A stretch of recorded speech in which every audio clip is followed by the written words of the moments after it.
नमस्कार। Super India news TV में आपका स्वागत है। मैं हूं राजेश आर्य। आइए देखते हैं आज का विशेष समाचार। राजनीति में नव संकल्प का समय। इस साल संविधान बदलने और आरक्षण समाप्त करने जैसे झूठ का बोलबाला रहा। हमें सुनिश्चित करना होगा कि ऐसे राजनीतिक झूठ आगे नहीं चलेंगे। साल 2024 विदा हो रहा है। आज अंतिम दिन है। राष्ट्र जीवन में सार्थक उपलब्धियां पाने के लिए एक साल का समय पर्याप्त नहीं होता। इसके बावजूद बीत रहे साल की विदाई और नव वर्ष के स्वागत स्वाभाविक होते हैं। साल 2024 की अनेक उपलब्धियां हैं। विश्व में भारत की प्रतिष्ठा बढ़ी है, राष्ट्रीय स्वाभिमान बढ़ा है। तो ऐसी उपलब्धियों को लेकर सरकार और विपक्ष के बीच तकरार भी हुई है। हालांकि राजनीति में बीत रहे साल बड़ा अवमूल्यन हुआ है। संसद में बहुत कुछ अच्छा नहीं घटा। संसदीय भाषा की कटुता से देश आहत है। इस साल 8 राज्यों के विधानसभा चुनाव हुए। थोक के भाव दल बदल भी हुए। दल बदल से संबंधित संविधान की 10वीं अनुसूची का पालन नहीं हुआ। अनेक स्वप्न पूरे हुए, अनेक टूट गए, अनेक प्रतीक्षित हैं। लेकिन इस साल का सबसे बड़ा झूठ संविधान और आरक्षण समाप्ति को लेकर था।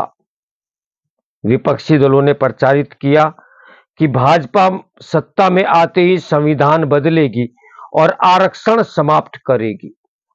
भाजपा की तरफ से बार बार सफाई दी गई कि ऐसा कुछ नहीं होने जा रहा।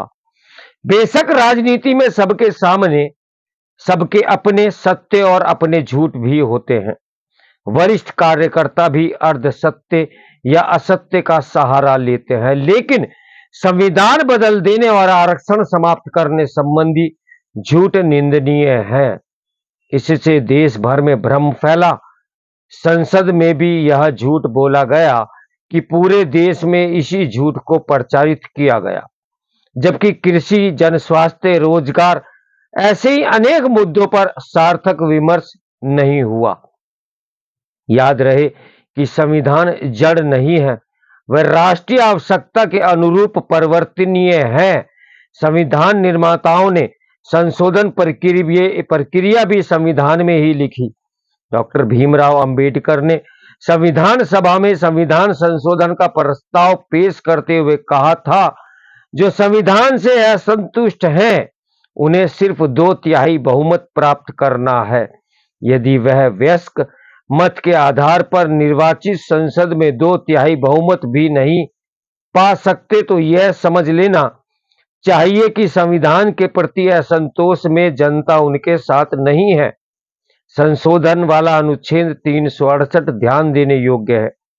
कुछ सामान्य विषयों पर संविधान के उपबंधों का संशोधन संविधान संशोधन नहीं समझा जाएगा।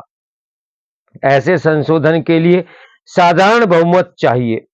महत्वपूर्ण संसाधनों के लिए संसद में विशेष बहुमत, तो संघीय ढांचे को प्रभावित करने वाले विधेयकों के लिए कम से कम आधे राज्यों के विधायी सदनों के अनुमोदन की आवश्यकता होती है।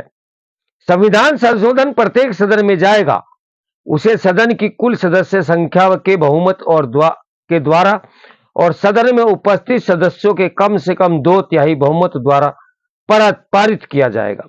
लेकिन इसे संविधान का बदलाव नहीं कहा जा सकता। संविधान बदलने और यथा आवश्यक संशोधन करने में मूलभूत अंतर है। संविधान निर्माता कठोर प्राविधानों के समर्थक नहीं थे, इसलिए उन्होंने राष्ट्रीय आवश्यकता के अनुरूप संविधान संशोधन या प्राविधान रखा।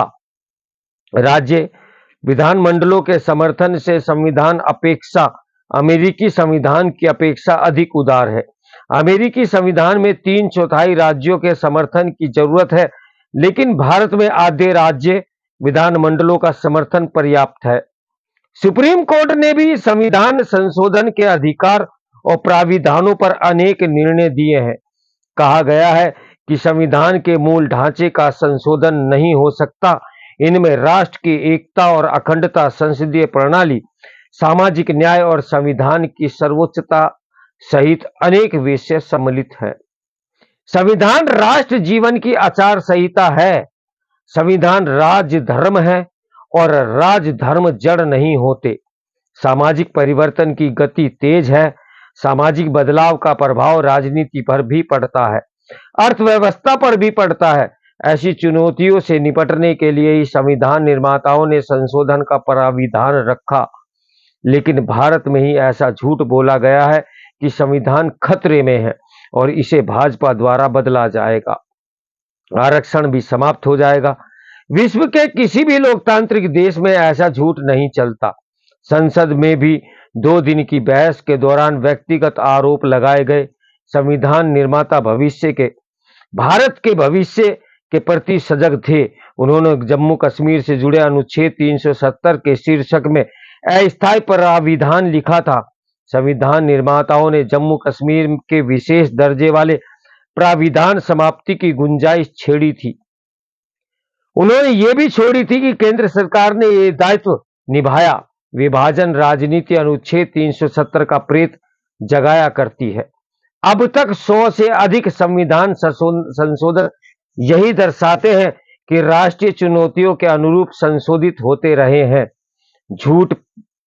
झूठे प्रचार के इस खेल में संविधान के साथ मनुस्मृति को लेकर संसद जाना और मनुस्मृति को संविधान के विकल्प के रूप में पेश करने का नाटक अनुचित और दुर्भाग्यपूर्ण है। आरक्षण के रक्षोपाय संविधान निर्माताओं ने ही पारित किया थे।